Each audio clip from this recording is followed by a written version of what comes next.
Okay, let's bring this special meeting of the Newburyport Conservation Commission being held on the Zoom platform to discuss regulations and ordinance changes. This meeting's being recorded. Okay, thanks, Joe. So, all right, let's just quickly talk about what we're going to cover today. And I think then we'll figure out where to input the question that Carol has about cumulative impacts. So first, I would suggest that we go through the proposed changes to the ordinance and discuss those because they're fewer, and the ordinances, the bigger piece. The regulations can't do anything without what's in the ordinance. That'll also have to go to the city council for review and adoption. So I think we should start there. And then we can kind of hit the regulations if we have time or schedule another meeting, but we should have time. So I'm going to share my screen and pull up the proposed ordinance amendments. You all see? Yep. This? Okay, let me just make it larger. All right. So I don't have the full ordinance here because everything else would stay the same unless anyone had suggested changes to other parts of the ordinance. But for Plum Island, we had discussed this 25%, 50% rule for when a structure needs to be elevated on pilings, and that there's this sort of like loophole that allows things to remain as is if an engineer can certify that the solid foundation doesn't need any modifications. And that kind of goes against the whole intent in a lot of ways. So if you all have taken a look at this, or do you want to read through it right now and then let me know if you have any questions or things to bring up. Just in number one, where you cross something out and then it looks like you put it back exactly. Is that? Where was that? At the last sentence. Paragraph. Provided that there is no increase in floor area or total footprint of structures on site, including decks. Yeah, that's just probably my cutting and pasting issue in terms of how track changes works. I might have cut and paste something into here that had already had a change in it, so track changes didn't like that. Wait a minute. Authorize a state here and provided that there's no increase in floor area. Yeah, just ignore that and assume that the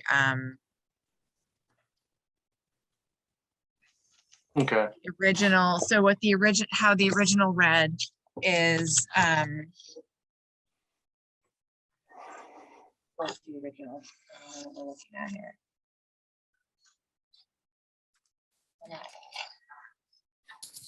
All right.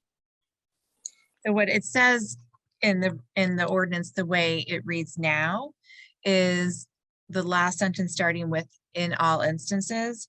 It says, "In all instances, reconstruction, renovation, or repairs to damaged structures may be authorized as stated herein, provided that there is no increase in floor area, period." And so what I've added is "or total footprint of structures on site, including decks." So that goes beyond just floor area and into total footprint of structures on site. Okay. It just Good. clarifies it a little bit better. Well, that could make a huge difference Yeah, if you're including all the outbuildings, I guess, or, right? I mean, for a couple of the projects we've done recently, it would have made a difference, I think. right. And that would include, I mean, I'd have to check on whether that it would include accessory structures. But it would include all accessory structures as well. So what there's, instead of just the floor area of the individual structure, it would go to all the footprint on site.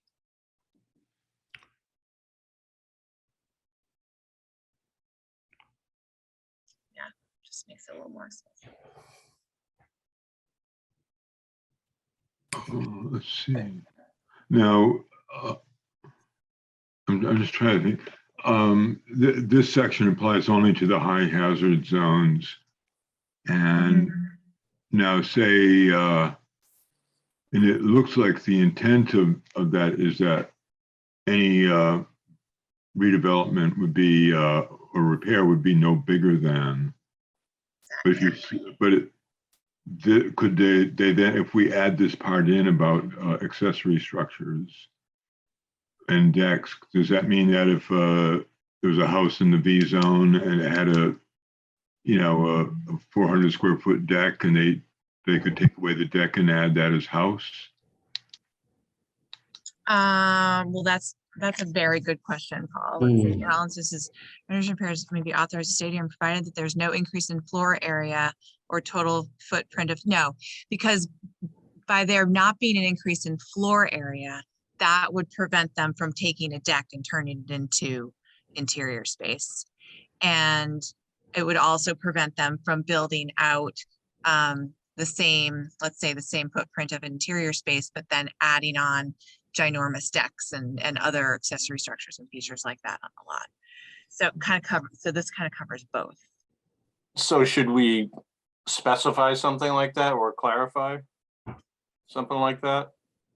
There's no increase in floor area.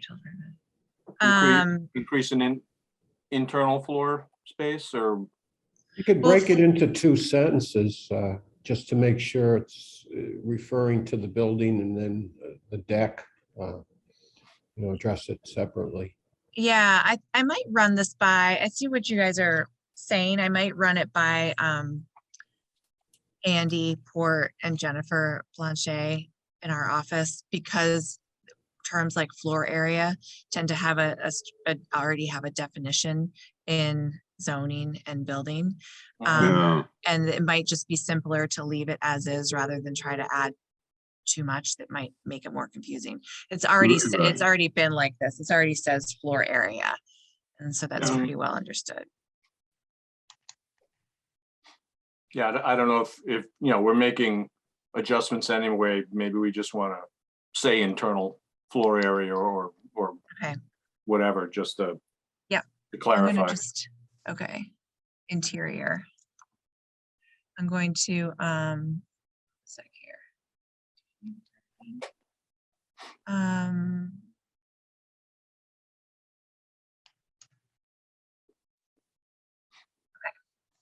That is a question mark too. Run it by. Yeah, and why don't you accept that deletion for the last section there? Yeah. Since you cannot edit it right now. Okay. There we go.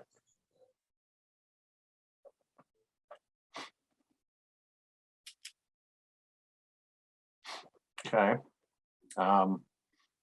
So we're looking to just remove the licensed engineer part of it. Exactly. Okay. I mean, if you all agree. So what that does is it just entirely removes that loophole. You want to call it a loophole, that clause. Okay, and again, this section is for anything not in the high hazard zone. Mhm. And and I believe that licensed engineer thing was put in way back as kind of a compromise between various elements. Actually, you know what? Paul, you just brought up a really point. In all areas of Plum Island, Berry Beach, outside of the VNAO zone, Oh, all buildings, existing buildings with substantial improvements, horizontal smash, so build, blah, blah, blah. If a licensed engineer, that only seems to apply to areas outside the VNAO zone. oh, right. Which Yeah. would mean that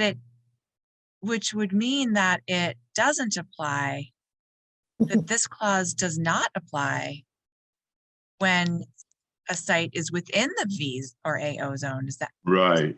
how you would read that? Oh, yeah. Yeah, because Well, it says at the very beginning in all other areas. yeah, Yeah. So that would mean that Lisa's argument was, was totally wrong. Yeah, And that Well- because that site is in the V zone, this license engineer clause doesn't Doesn't- apply to Oh, it. oh, was that site in the V zone? Yeah. It's in the V Yeah. zone. Oh, I didn't realize that. Oh, Yeah, then that clause that they were using doesn't apply to them. It might not have. A week late, though. Yeah, well, it's all live and learn. Yeah, Just to make sure we know. Maybe, So now you're going to want to save that yes, structure, or at least- definitely clarify that. Yep, and I'm gonna. well, yeah, all of it is pretty well clarified. Yeah, the beginning of the, Regs. Yeah, if you remove it, then there's no reference to it in the V zone at all. It just, there's no such thing. Right. And there's no such thing in any zone. Yeah, Hold on a sec. I'm just gonna see what our regulations say. we didn't totally approve that project, did we, in the last meeting? The one where she used this clause? No, we haven't. No, we discussed it a little bit. It's on the next, Tom did get a, well, I don't know. No, we I thought approved we that. closed it. I That can was- remember doing a Yep, vote. What? Yeah. What, Julie? that was closed. It was, okay. 25 Basin was closed, but I'm just looking at our regs because the regs might conflict with what that says in the ordinance, which means that all we would need to ordinance- do is the change the ordinance contr- regs, No, not the change the ordinance, ordinance. the ordinance controls. The Right, ordinance yeah. controls, but because this is stated the way it is in the ordinance, if our regs are what make it sound like it would apply to the V zone and AO zone, Yeah, then you have to change that. then we change the regs, but we don't have to change the ordinance. That's Or right. we could All also right. change the ordinance in addition, but so it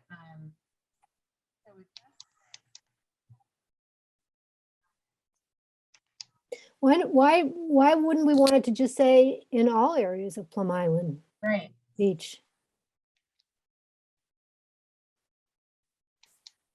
Is that just too broad?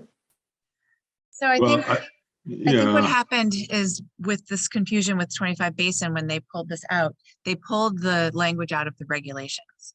And in the regulations, it does not specify whether it means whether it applies to the FEMA V zone and AO zone or to only areas outside the V zone or AO zone or everywhere. It Oh, I thought in appears the- to apply everywhere in the regs, but in Oh, the really? ordinance, it's Oh. only outside the V zone. oh, because when I was looking at the reg part, I thought that also had this kind of construct. That No. early on, they said that no development or redevelopment in a V or AO could be any bigger than. For Plum And that Island, would take, and that would take, that preceded it, the reference to a licensed engineer on another area. the regs don't actually specify I mean, no, this whole thing about no development or redevelopment in the FEMA VRA zone is only in the ordinance. And then in the regulations, it talks very specifically about the 25%, 50% rule, but not in relation to any particular flood zone, just in general. And so that's why I think when you read in the regulations about this provision that if a licensed engineer certifies, the solid foundation, et cetera, you assume that it applies to anywhere on the island, a V zone, AO zone, anywhere. But when you're looking at the ordinance, it clearly is only Yeah. applicable to outside. So that's a problem with the regs. Right, yeah, so we don't need to change any of that stuff in the ordinance. Right. Well, unless we want to exclude outside Gotcha. the V zone and the AO zone. As well, right. Right. And why wouldn't we? And just say it applies to all Plum Island? Is that going to be, Well, if you remove the licensed engineer in the ordinance, then it's that they can't use that anywhere. Anywhere. True. Yeah, We have to take it out of the but ordinance and the technically, regs. I have a feeling that comes down to being a very political change. If you really want, well, the city council would have to approve it anyway, but I don't know if they would. in some ways, it might be an easier sell to just highlight the fact that the regulations are incorrect in implying that this rule about the licensed engineer applies within the VNAO zone. Right. Maybe that's the right way to start, is just to take care of that piece. And it makes sense, and now that I'm reading this, it does make sense that they put this in here for outside the VNAO zone, because structures outside the VNAO zone are less subject, there's a solid foundation would be less subject to harm. Right. Right. Mhm. So what do you want to do? What do you guys want to, you want to leave it in here and take it out of the regs, or take it out of both? Taking it out of the regs seems like the simplest way to do it. Yeah, I mean, correcting the regs and just leaving this alone. Yeah. All right, let's do that. Okay, so great. I will actually then I will. City Yeah. council has to approve the regs too, don't they, or just the ordinance? Just the ordinance. Oh. That makes our life easier here. That's good. Mhm. Okay. So moving on, definitions. This is the definition of redevelopment. Is this where it would make sense to put some language in about, well, it says a cumulative increase in the footprints. Mhm. Do we want to say something here about a time frame? I'm not sure. I couldn't figure out exactly where it would best Right. be placed. Well, this one, yeah, this one is actually a little bit more clear for redevelopment. Because what we can do is just a process. It's just a sort of an administrative process question, which is that after a project in the V zone or AO zone undergoes an addition to the footprint, then that needs to be recorded as a there needs to be a recorded perpetual condition in the order of conditions associated with that, that says that there's no additional increase allowed beyond whatever remaining X%. And then if a project comes forward again on that property that proposes another addition, we can go back and see whether or not they have any wiggle room left, or whether they've already maxed out at their 20%. Like on the 25 Basin Street that was just permitted, they went to exactly 20% increase in footprint.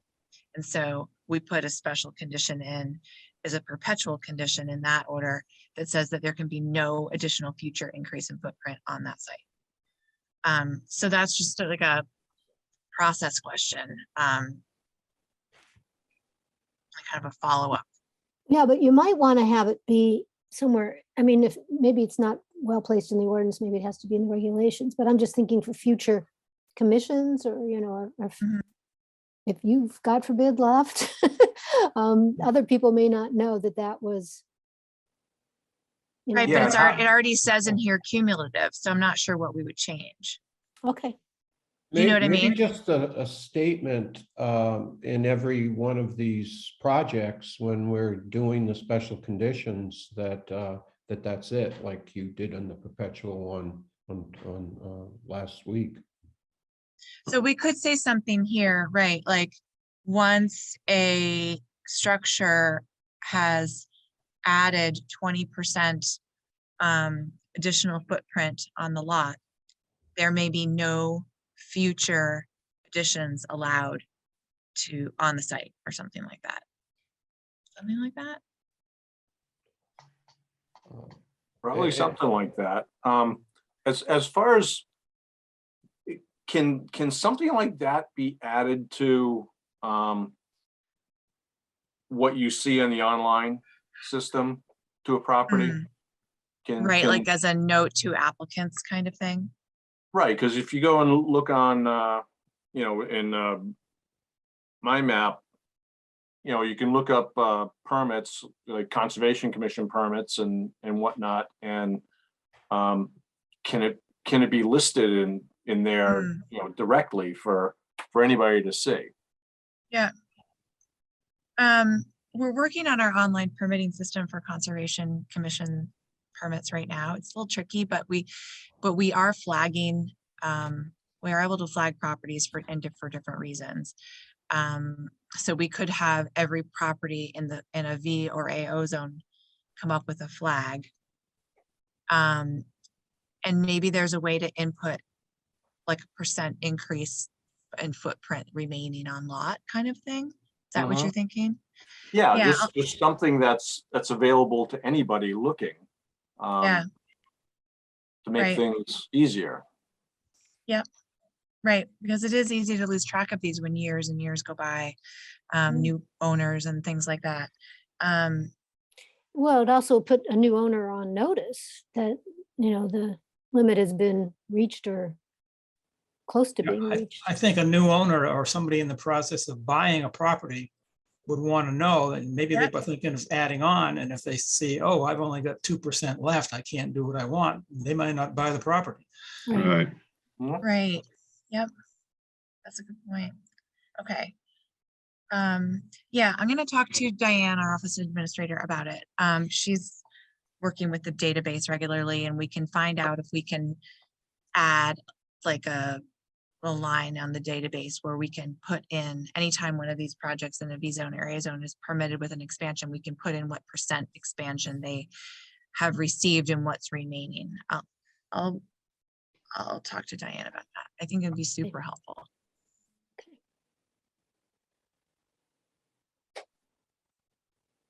Because otherwise it is you have to go back and look at all the previous permits, which I typically do. I can look them all up now and see whether or not they've had an addition put on and what that percentage that they added was. But that's really only works for projects in sort of recent memory that are part of our database and that have adequate plans on file. A lot of them that go way back don't have that. So it's harder. Yeah. Now that would be good to have that easily accessible. And as far as future database, I guess the way it'll work is we could only take it back so far as seems possible. Yeah, well, we have the data we have, and Yeah, so that's it. So Well, that but now this proposed change to the definition of redevelopment actually totally eliminates the 20% allowance. So that within the V zone or A zone, you couldn't add on any square footage. And this will be really controversial and a difficult piece to sell to the council and to people who live on Plum Island. So it's something that Although it's already there. yeah, isn't it? that's what I'm thinking is it's already there. What do you mean? Yeah. It already Well, under says the 20%. specific performance standards, that part 1, I think it says no development or redevelopment, and no increase. Let's see, redevelopment implies no increase in size. Well, redevelopment allows a 20% increase. So that's why we're looking at the definition of redevelopment, because it says no development or redevelopment shall be permitted in the V or AO zone. And then if you look at the definition of redevelopment, it's only includes anything above a 20% increase. So anything below 20% increase in footprint is actually still allowed. And so this change to the definition of redevelopment would eliminate it. Oh, okay. entirely. And that would mean that that would mean this 25 Basin Street project, absolutely not, no addition whatsoever to the footprint. And that is what would be very, very difficult to sell to council, to public. So that's something that you all we could start with, just, trying to put something in that makes it easier to monitor people's increases up to 20%. You could try to reduce it from 20% to 10% in those zones. You could provide some sort of incentive, like, you can go up to a 20% increase if the entire structure is elevated on pilings. There's, you know, different ways to handle it, but it's something to think about. We don't have to decide it today. No. No, we really can't decide it today. But as you've proposed changing it, it would eliminate the 20% completely. Yep. And that's just for discussion, not something that I'm in any way pushing or that the commission should push. It came up last spring as a proposed change and didn't go over so well. It was very. Oh, that was part of that. Oh, okay. Yes, it was very heavily misinterpreted as well, but you know, that's why it's in here still as a proposal, but that doesn't necessarily mean it's something that you want to propose. Well, it'd be interesting to know, if it's not too hard to figure that out, how many, you know, how many projects are we talking about that have gone up to that limit? It's a lot. I mean, we just had one went right up to 20%. Right? The expansion on Plum Island is happening all the time in these zones, and Yeah, it seems like everybody is very close to 20% when they come in with their numbers. Yeah. Something like that. Well, that's what I'm saying. I mean, if we are going to try to get this through, I think we have to have some statistics to make the case why it's important, because otherwise they might just say, oh, it can't be that widespread. And then you could say, well, yeah, it kind of is. Yep. I mean, I don't think it hurts to try, unless you guys, I don't know if somebody has a read of the current city council as it's now constituted of, I mean, if there would be no hope of getting it through, then maybe we don't, but. And you know, there also has to be a good justification. So you know, the commission would have to be able to say, well, this is why we don't want any additional expansion of footprint in this B zone or A zone, because sea level rise, they're high hazard flood areas. Is it for public safety? Is it for people's personal safety in that structure? And in that case, maybe it's their choice. They don't mind investing an additional amount of money in a house in the V zone or AO zone. At what point? And so, I mean, I think this was in here, this allowance of 20% was in here in the first place to give people some sort of like, well, I own this property, I should be able to at least expand it a little bit. You know, you can't take away all my property rights kind of thing. So anyone who owns a house on Plum Island in any particular lot in these zones gets to have this additional 20%. But that's it. That's where it stops. So maybe everyone in the V zone and AO zone ends up building out an additional 20% onto their lot, but it will only go that far. And maybe that's okay. Or maybe we want to say, well, given what we know about sea level rise right now and about increased storm damage and storm surges, we don't feel comfortable allowing or supporting any additions of footprint within these two zones. And it's just sort of a philosophical question in a lot of ways. You know, one thing about most of these lots is that the areas of these lots is so small that, I mean, normally you wouldn't be able to get that much of an increase. You know, isn't it 25% everywhere else that you have to, that your structure is, you know, in zoning? Yeah, so I'm not sure as much about the zoning, but yeah, if the lot is very small, sometimes they don't have even that much. They don't have that ability to expand that much on their site under zoning. But Seems like everybody's just going up. They're just going up instead of out if they have a small Yeah, that's lot. a good point too. You drive down there and every single building is built up so much. Yeah, You know, at least to the limit of zoning. yeah. Yeah, I guess if, you know, if somebody in my mind is foolish enough to spend the money to increase their property by 20%, then as long as they do it, you know, if it has to go on pilings, if it's, you know, if it's a lateral, if they're just going up, do we really care that much? No, I don't know that that's our bailiwick to care that much about something like that. You know, the water and sewer system has to, you know, they're gonna need to deal with the more bedrooms and all that, and more people, but I don't know that we're more, well, we're focused on the you know, the habitat and everything out there, so. Doesn't it go back, though, to the point when all of this was established? I mean, I'm asking Paul more than anything that this wasn't our design so much as this was what we were handed. Right. And I mean, just as you say, you don't care one way or the other, why is this in here? Why, you know, what does the city really want to do? Yeah, It was more what the state really wanted to do. true. Well, and you know, there's now that there is, I think for me, part of the rub is that by allowing expansions of footprints in these high hazard areas, it feels a little bit like we're supporting development in areas where it's maybe unwise, where it's maybe harmful to that homeowner or what they've invested in the long run, et cetera. And that feels uncomfortable kind of supporting that and allowing that given our mission.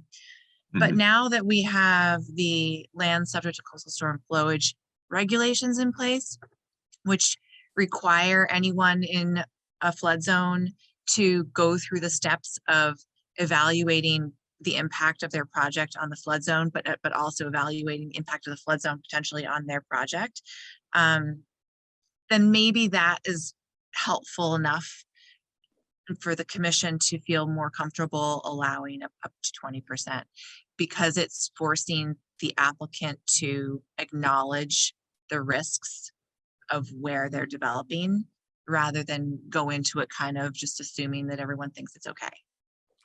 Yeah, and since we have that available to us, I don't know that this is really worth the fight.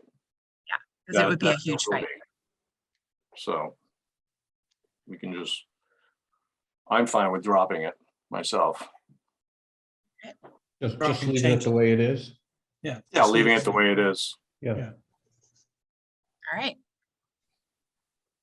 Well, let's see.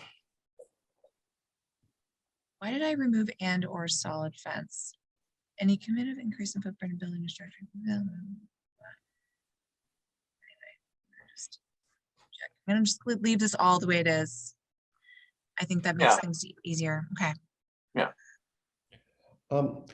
I don't know if this is going to slow us down or what, but one thing that I keep thinking about is someone's used up their 50%, they've used up their 20%, or rather, 20%, and then there's major damage to their structure, the roof, anything like that. There's nothing in here that precludes them the ability to spend money to bring their roof back. Oh, no. Yeah, you can do that Yet, under this. if you go by the very first paragraph, it's you're repairing things, and we're giving them more, the ability to do more. So when we preclude somebody's 20%, some people might have roof repairs in there. Yeah, but if you go to the next page, underneath note 1, there's a whole list of things that are not considered part of redevelopment. Okay, so from that standpoint, that's covered. So yeah, no issue. Got it. I think it is. Yeah, I think that's right.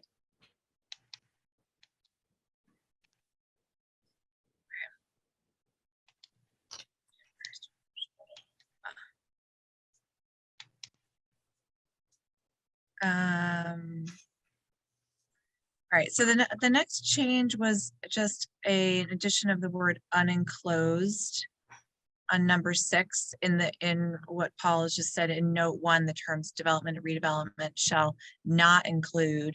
And then if you go down to number 6, construction, repair, or replacement of unenclosed decks on open pilings with at least 2 feet above grade to allow stand transform. So why did I put in unenclosed decks? So they didn't make a 3-season or some other, Maybe, yeah.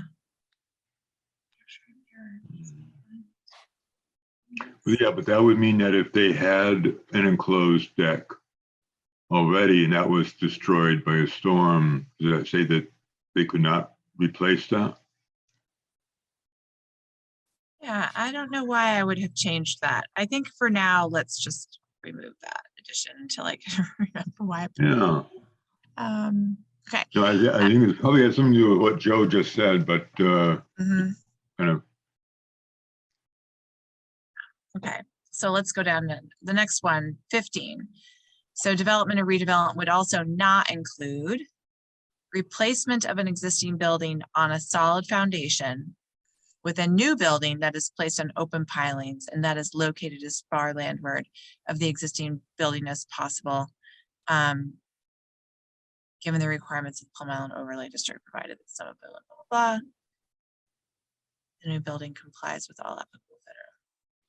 So why did I add on a solid foundation? Because it wouldn't matter if it was replacement of existing building on pilings with a new building on pilings, that's also okay.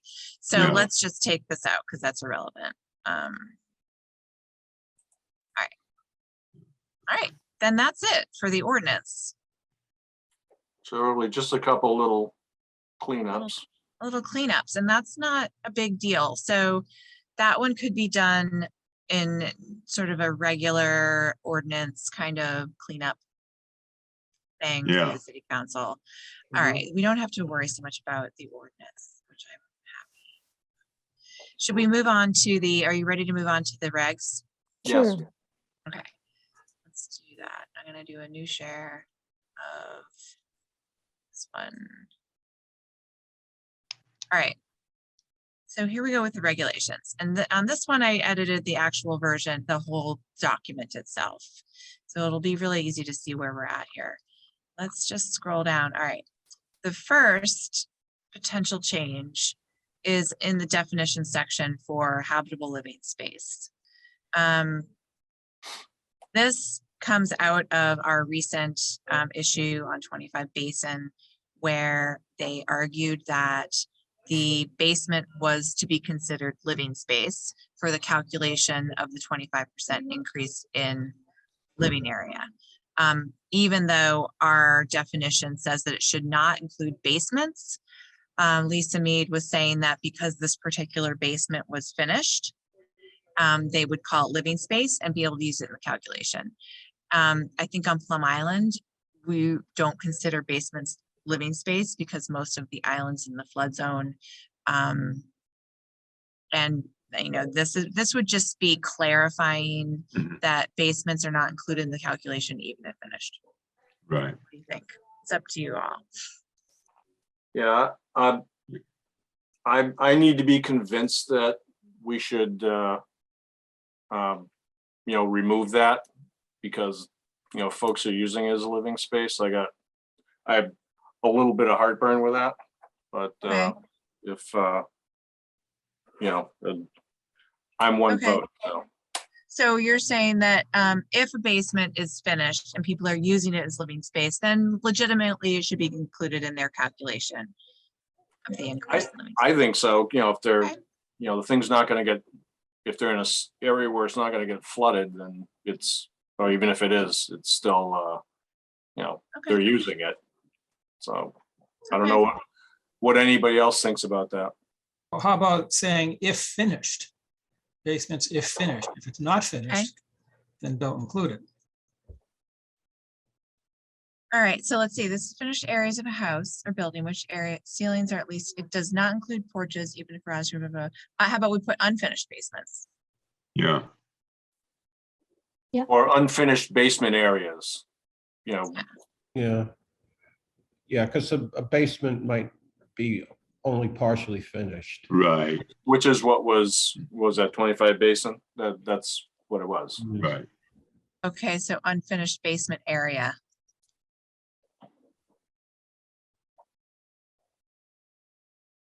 I like that. That's much more clear.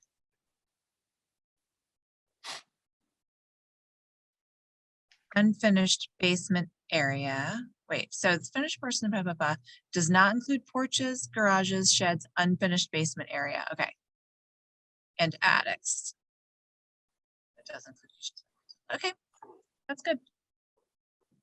All right, let's move on. I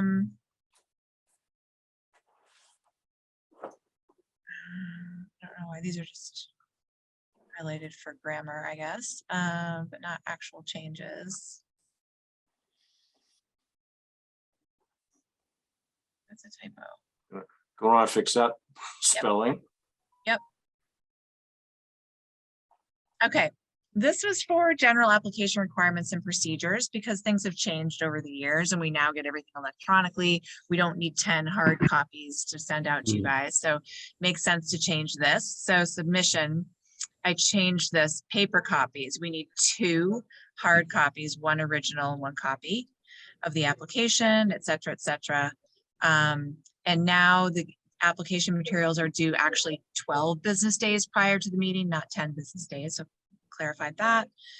And then I created a new section that's titled digital copies. All application materials must be submitted in digital PDF format in as small file size as possible. PDF application and all related materials should be uploaded to the city's online permitting system or sent by email or Dropbox to the conservation administrator if the online permitting system is unavailable. It is recommended that the application materials submitted are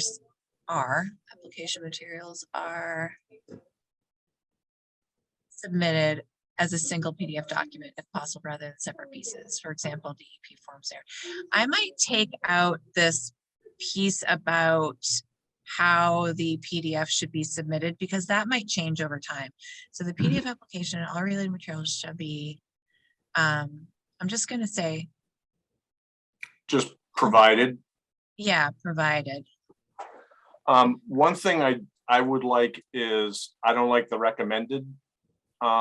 I think it should be required to be a single PDF unless the conservation administrator says it's okay not to.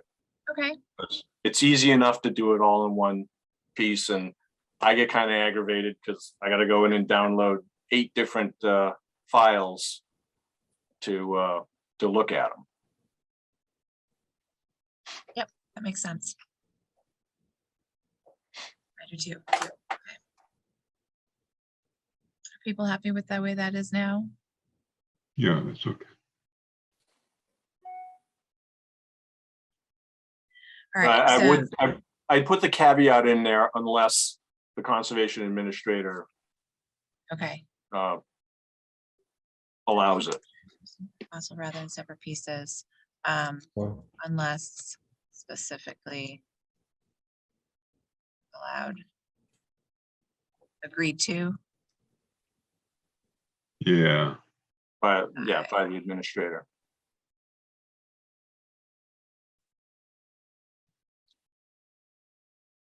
Yeah, and I would get rid of the commas if possible.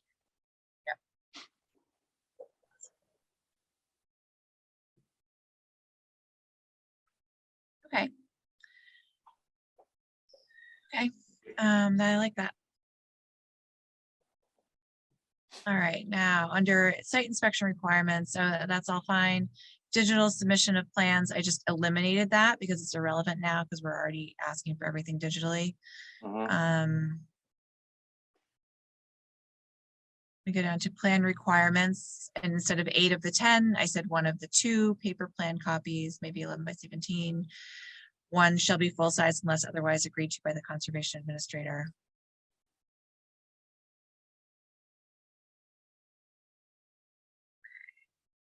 So that's all pretty straightforward. Then we get to Plum Island. Site plan, project site plans for notice of intent. Shall include the following: elevation side view of the proposed structure showing lowest horizontal structural member and its elevation to the base. Sorry, you guys want to, at the end of this, I just said at the discretion of the commission, the elevation of the proposed structure in relation to projected sea level rise elevations may also be required. Everyone else good with that? Yeah.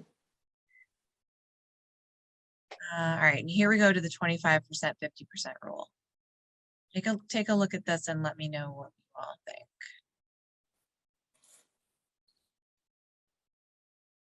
Although this goes back to what we just did. Yeah, just get rid of the B in that last, in order to be a void. Oh, okay. Oh yeah.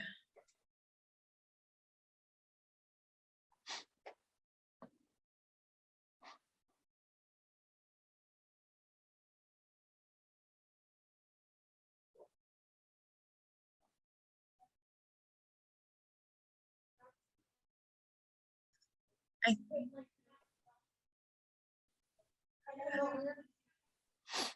think what we just did in the ordinance was we left in this piece about the licensed engineer being allowed to certify, but only outside of the V and AO zones. Right. So maybe here we say, or a licensed engineer certifies, or within,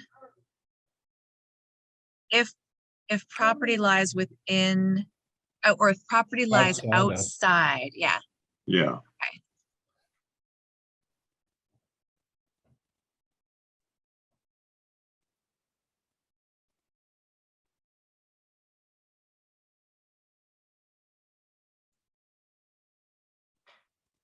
Or if property lies outside the V, a licensed engineer and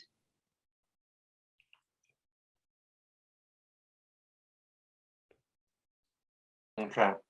Yeah. Good. okay. Now, the next one, we should cut and paste all the language from the ordinance into that. Because, Under 25%, you mean? no, above that, the Oh. raised on pilings.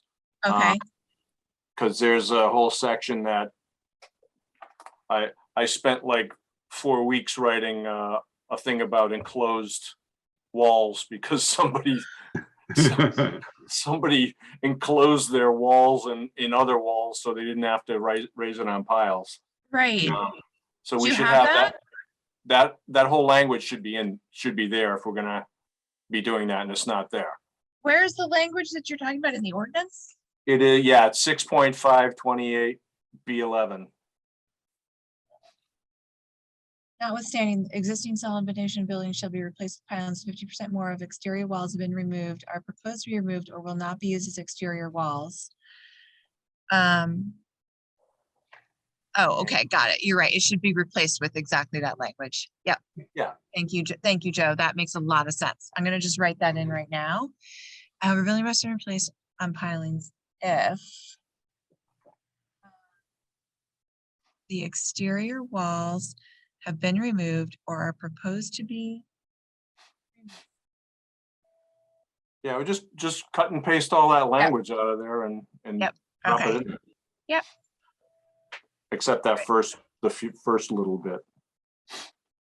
Will not be rear walls. Okay.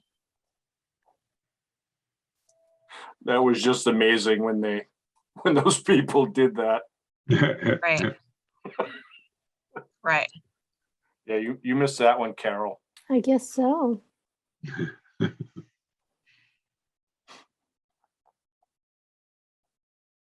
Great. Here we go. Must have cost them a lot of money to do that. Yeah.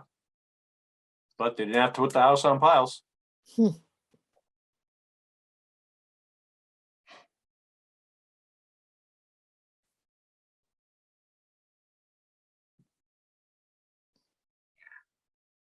right. There we go. That does it.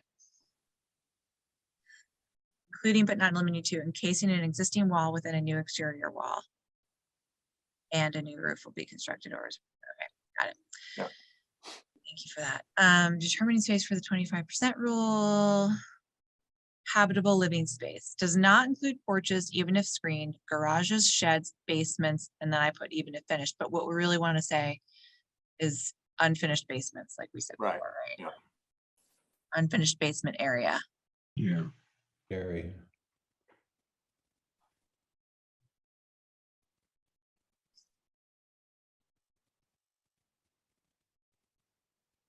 Yeah, you can just attics. reject that even if finished, Yeah. or may as well clean it up now. Does not include porches, garages, sheds, unfinished business area, attics, and attics. But does include kitchens, bathrooms, hallways. Okay. For example, existing house with solid foundation currently has 2,000 square feet of living space, and the applicant proposes to build an addition on the side of her house that will add 500 or more, then the entire structure must be raised on pilings. And then I got rid of this, Mhm. Mhm. which I think makes sense to get rid of it here, because it Mhm. implies that it would apply everywhere, right? Yeah. Okay. Just while we're here now, a finished attic, is that counted as habitable? I don't think an attic is, I don't think the definition of attic includes finished space. Do you know what I mean? Like, I feel like it would be third floor or fourth floor or something like that. Yeah. Yeah, that's, yeah, because a lot of attics are, some are small, some like me have no attics, so. Yeah, I just know that a lot of structures, the attic becomes a bedroom. Yeah, well, then it would be, but then it would be a bedroom and not the attic, right? That's what I'm questioning, is there, Yeah. I mean, just as we define the basement area, I mean, we could say unfinished attics. Yeah, you could just move area to after attic. Although, you know what, I resist doing that. Here's the reason why. Because by saying unfinished attic, you're almost asking for someone to come in and claim that part of their attic is finished and therefore they're gonna include, and you know what I Yeah. mean? It's almost Okay. like leading into a problem that isn't currently a problem. Okay, Yeah, There it right, goes. until someone comes in with the attic that's finished, but I guess if Right. we want to handle it then. Well, then we'll just say, isn't that your third floor bath, bedroom? right. Mhm.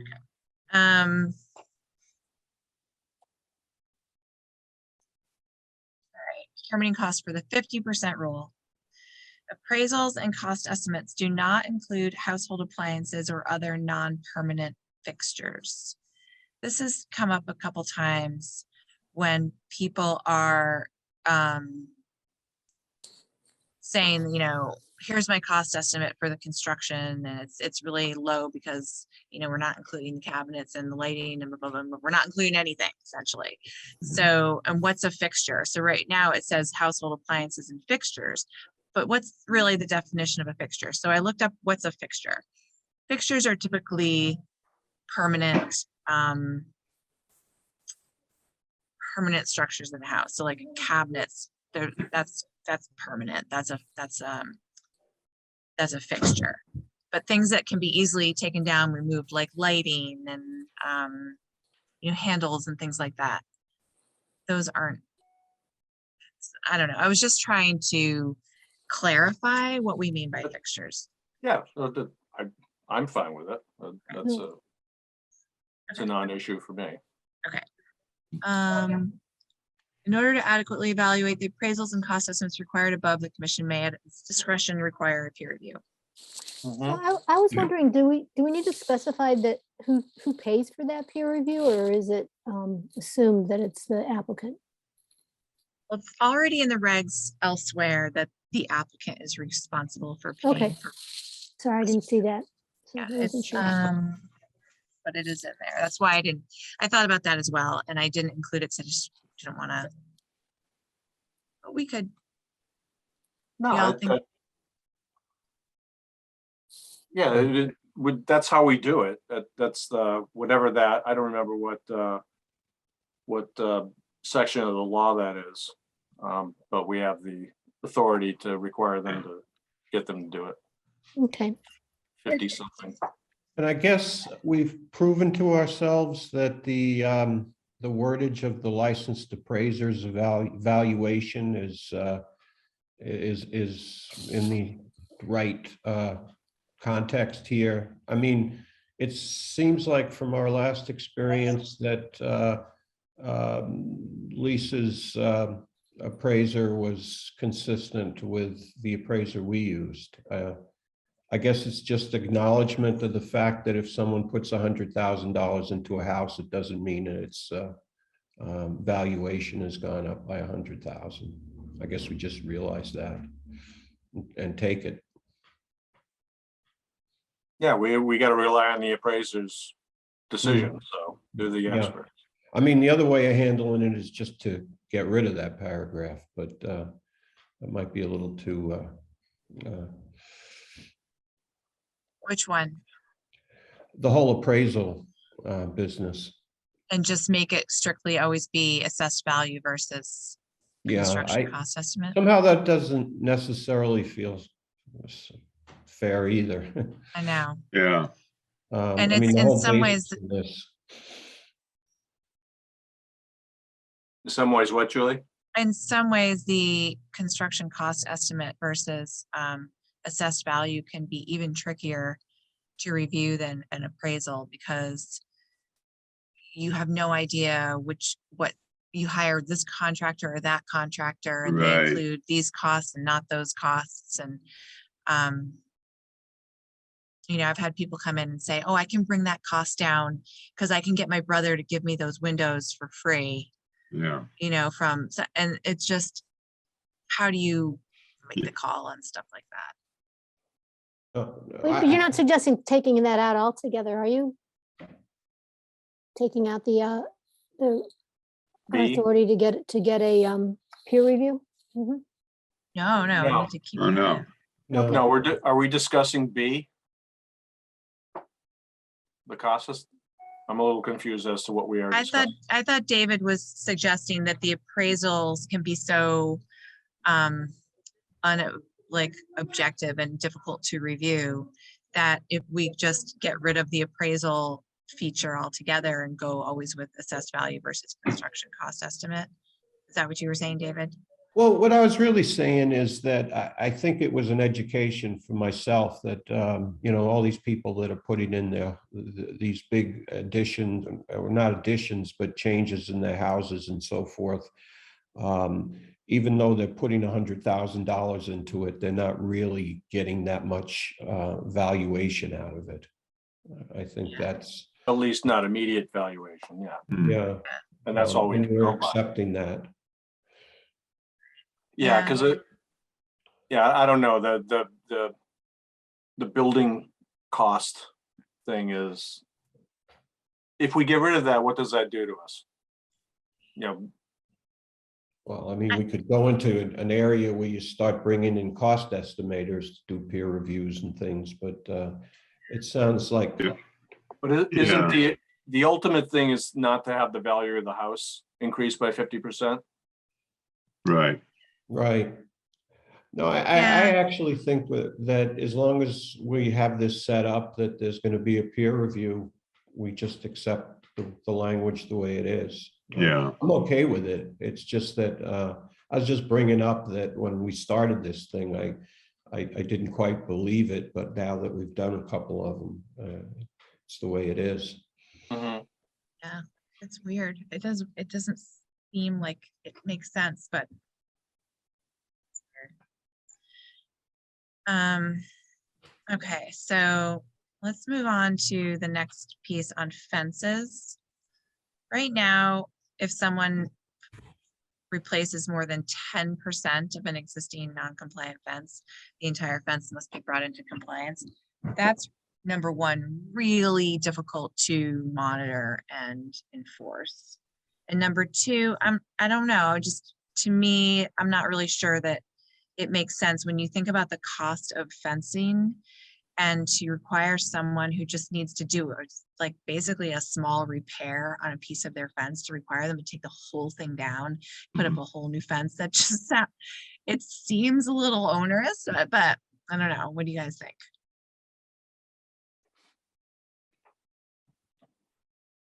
Well, one thing with doing the 10% is it, you know, it's gonna limit how long, you know, they're gonna it's gonna take them to repair the entire fence. You know, to just repair a non-compliant fence. How are, if we have it, if we get rid of the 10%, you know, how are people, if they go to repair their fence, then they may just replace the entire fence with a solid fence. Where this, it limits them, they have to do it piecemeal, and as it's kind of like the cumulative thing with you know, building a new place or adding on that, you know, you're limiting how much they can do it, how much they can do. What if we changed repair to replace? I'm fine with that too, but in a lot of cases, repairing is replacing. They're Yeah. replacing panels, so it might be a distinction without a difference. Yeah. Where does, how do we justify the 10%? Was the 10% already there and you're talking about changing it, or I'm a little confused? Yeah, the here. 10% was already there. And again, I didn't, this hasn't really come out of any project or proposal that's come before us and caused any kind of problem. It's more of just, I'm in reading through this all to suggest some changes. I thought, wow, that's, it's not an incentive for people to come forward and let us know what they're doing, right? Because if you only need to repair a couple panels on your fence, but by talking about that or letting anybody know, you have to take down and replace your entire fence. You're going to want to just kind of do that without saying anything about it. Not that that matters, 10%, and we might not see it, and no big deal, but it just, I thought, wow, that's like a very small amount of a repair to make someone take down an entire fence, like surrounding their whole property, and replace it if it's in good condition. You know what I mean? Yeah, Well, we change it to 25%. Then I honestly, I don't think anybody who's replacing or repairing their fence is looking at the regulations. No, I don't either. I think you just Neither. hire somebody and do it.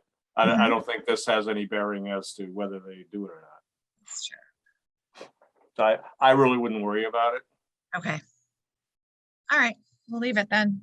We find lots of brand new fences that Yeah. nobody came in and asked Exactly. us about.